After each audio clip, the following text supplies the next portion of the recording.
Dangang desperada itong si Ino na patunayan kay Lilet na wala talaga siyang ginawang kasalanan at hindi niya pinatay ang naturang si Meredith na kanyang ina. Hindi naniniwala sa kanya agad itong si Lilet dahil na rin sa marami siyang ginawang kasinungalingan, lalong-lalo na noong kay Trixie. Natuklasan kasi ni Lilet na totoo pala talaga ang nangyari sa kanilang dalawa nitong si Trixie. Kaya naman, si Ino na nga ang gumawa ng paraan.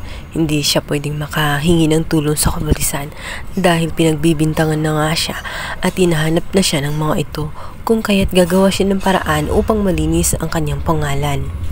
Sinabi niya kay Lilet na gagawin niya ang lahat-lahat, ma-prove lang niya sa kanyang sarili at sa lahat na wala talaga siyang ginawang kasalanan.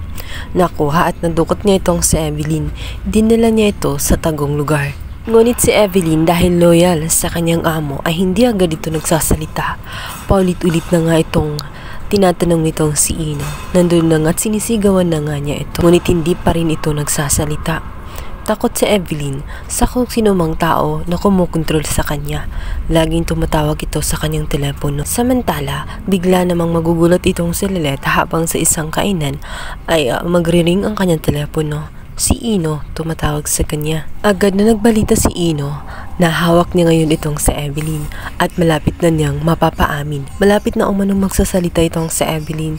Kunting push na lang umano at mapapaamin din niya itong si Evelyn at malilinis na rin ang kanyang pangalan dahil naniniwala si Ino na si Evelyn ang may kinalaman ng lahat at may kumukontrol sa kanya kung kaya't hindi ito agad-agad na nagsasalita. Nag-aalala naman ng husto itong si Lilet matapos marinig ang salaysay nitong si Ino. Sinabi niya na mali ang kanyang ginawa. Hindi niya dapat ilagay sa kanyang mga kamay ang batas. Hayaan ng mga kapulisan na gumawa noon. Ngunit sinabi ni Ino na hindi niya sasaktan itong si Evelyn. Gusto lang niya na magsalita ito ng katotohanan dahil marami na nga ang nadadamay. Gumagawa naman ng paraan itong si Evelyn na makatakas sa Ino. Sinasamantala niya ang pagkakataon na may kausap siya sa telepono.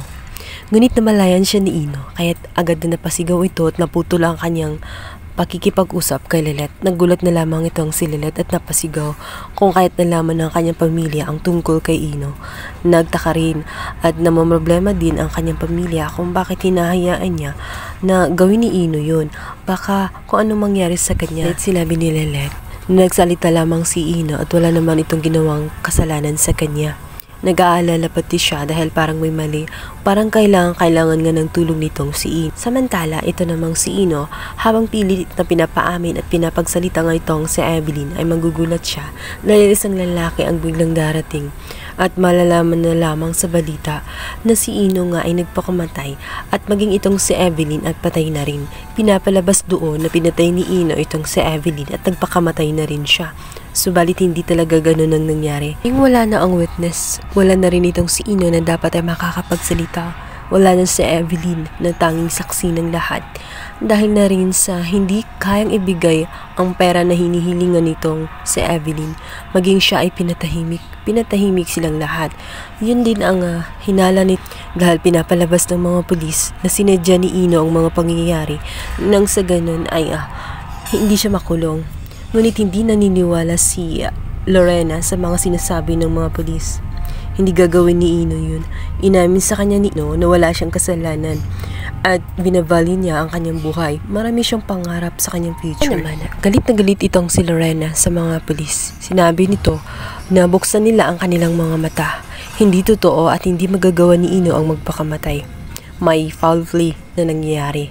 Malakas ang kutob niya na ang pumatay kay Ino at kay Evelyn ang siyang tunay na kriminal na pumatay kay Meredith.